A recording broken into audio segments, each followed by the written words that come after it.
We want to turn now to NBC News royal contributor Katie Nicholl. She's the author of The New Royals, Queen Elizabeth's Legacy and the Future of the Crown. Katie, it's good to see you. Good to have you here. It's lovely to be with you. Gosh, when you talk about a relationship that spanned 73 years, I was so touched by her spending her final days in this beloved place at Balmoral, Yes. which is the very place it said that Prince Philip proposed to her. How have these last 16 months or so been for her without Prince Philip? Tough is the simple answer to that question. Very, very difficult. This was a couple who were together for 73 years. I mean, just think about that. That is longer than some lifetimes. And so the Queen, I think, depended on the Duke of Edinburgh in so many ways. I mean, there was a complete reversal of roles here. She was the matriarch of the nation. She was the head of state. She was queen. He was the patriarch of the family. I mean, she wore the crown. He wore the trousers when it came to home life and family. He was a modernizer that she depended on. I always remember my experience of being with them was how much she depended on him. She looked to him to break the ice. You know, the Queen, as hard as it is people to imagine, was actually naturally very shy.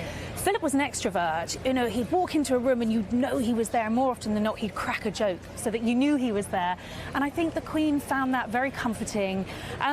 She depended on him in so many ways, and I don't think it's an underestimation to say that she wouldn't have been the monarch she was without the Duke of Edinburgh by her side. But it's fair to say, wouldn't you think that both grew into the roles? Totally. I mean, people have certainly heard that it was hard for Prince Philip in those early days, trying to adjust to being the man behind the throne. Yes. How did they come to a peace and come to a way of working together? Well, I think that, you know, from the beginnings of their relationship, you know, Philip ultimately knew, as hard it was going to be, that he would have to give up his naval career, that he would have to fall one step behind his queen. He was marrying not just the woman he'd fallen in love with, he was going to marry, well, he was marrying someone who was going to be a queen one day. So I think that understanding was there. That's not to say it was made easy. I think a large chunk of him resented having to give up his naval career, but he did it and focused on creating a new role for himself within the royal family. And so